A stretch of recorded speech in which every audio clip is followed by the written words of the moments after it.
All right, joining me now, Senator John Barrasso from Wyoming, Senate Republican Conference Chair. Mr. Barrasso, as always, thank you for coming on.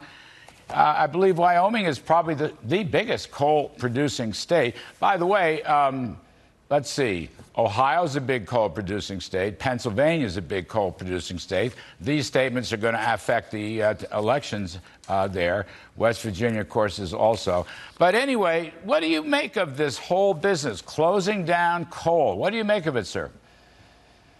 Well, Joe Biden and the Democrats have been living in the twilight zone over the last couple of years in terms of their attacks on available, affordable, and reliable energy. And you're right, Larry, the cavalry is going to come tomorrow. I'm asking everybody to make sure you get out and vote. Vote for Republican. We have to get rid of all of these Democrats who believe in all of these things. They have been sabotaging the American energy independence and our American energy economy.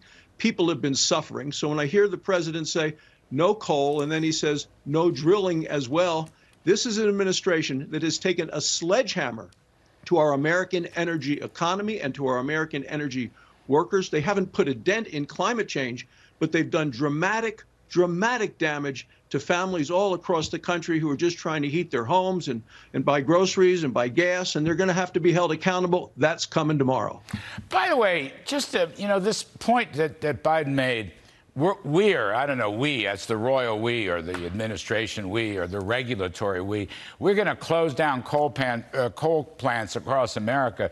By what authority is he going to do that? I mean, for one thing, West Virginia versus EPA said, unless Congress authorizes this, you can't go ahead and do that. What's he talking about? We are going to close down coal plants. Well, I'm in Wyoming, the coal capital of the United States, and I know so many of these workers. They are unbelievably hardworking, wonderful people, Larry. There are over 200 coal-fired power plants in America right now. These are people who go to work, they work hard, and all they're trying to do is keep the lights on for the American public.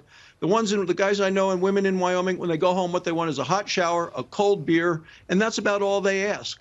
This is an administration that's been at war with all of them. They provide 22% of all the electricity in this country. And as for Joe Manchin, look, he made his bed, as you said. He was a rubber stamp. He agreed to this Biden so-called Inflation Reduction Act, and he is going to be held accountable in West Virginia. But let me just say this, Larry.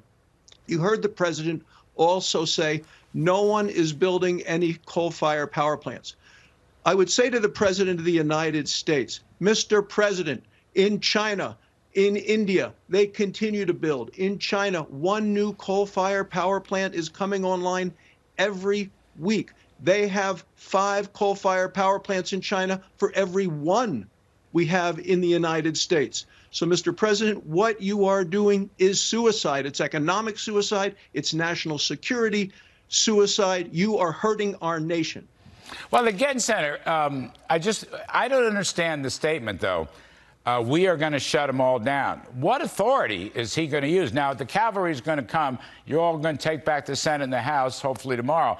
So you wouldn't let that anyway. But what authority does he have to just willy-nilly shut them down? I'm unaware of any such authority. I'm unaware of any congressional authorization that would permit him to shut down coal plants. No, he doesn't have the authority to do so many of the things that he's done, which is why I think it's so important that we take over the Republican majority in the House as well as the Senate. I'd be the chairman of the Energy Committee in the Senate, Larry, where we will absolutely focus on affordable American energy, reliable energy, available energy, unleashing American energy, and that's pipelines and its permits and its infrastructure, and it's holding this administration accountable, holding their feet to the fire when they try to drag their feet, whether it's on permitting, on any of those things, and we're going to stop them getting into place any of their climate crazies that they nominate who want to keep energy in the ground. Some studies, and by the way, the Energy Department is part of these studies, but studies are showing that actually technology advances are, in fact, making coal cleaner. As you say, coal is still 20% of our power, so that's very important. You shut that down, that would kill the economy even more. But, in fact, is coal cleaner? Well, it most certainly is. We have a program here in Wyoming through the University of Wyoming School of Energy Resources.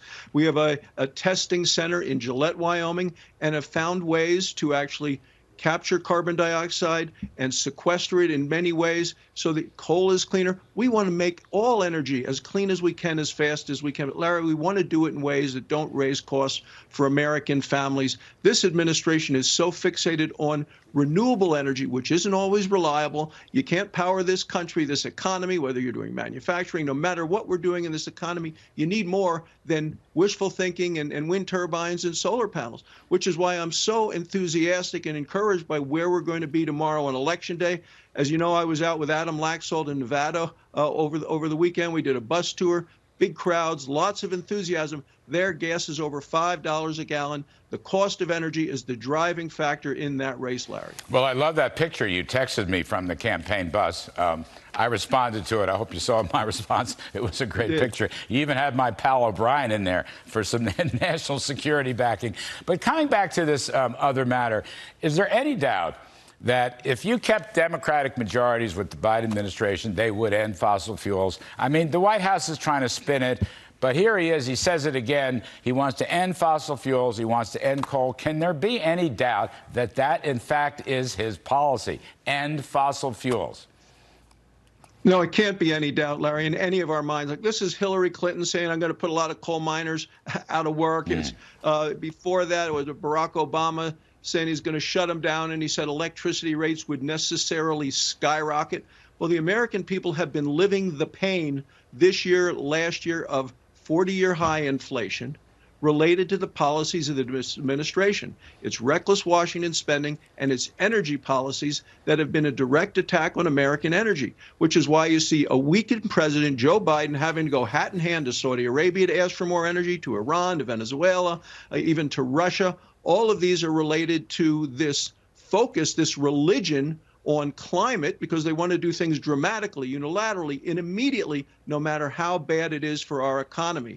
And I'll tell you, that's why it is so critically important for people to get out and vote tomorrow and reject. I believe this is going to be a rejection election. Reject the fact that the Democrats have opened the borders, brought increased crime in the cities, and have undermined our American energy security and independence. Senator, can you hear the sound of the cavalry galloping? Well, certainly in Wyoming I can, but I could in Nevada. I could in Nevada also this weekend with Adam Laxalt. People are enthusiastic to get out and to get out of office the Democrats who have brought us these terrible policies. Yeah, Adam Laxalt's a terrific candidate. He's going to be a big winner. Senator John Barrasso, thank you, sir. We appreciate it, as always.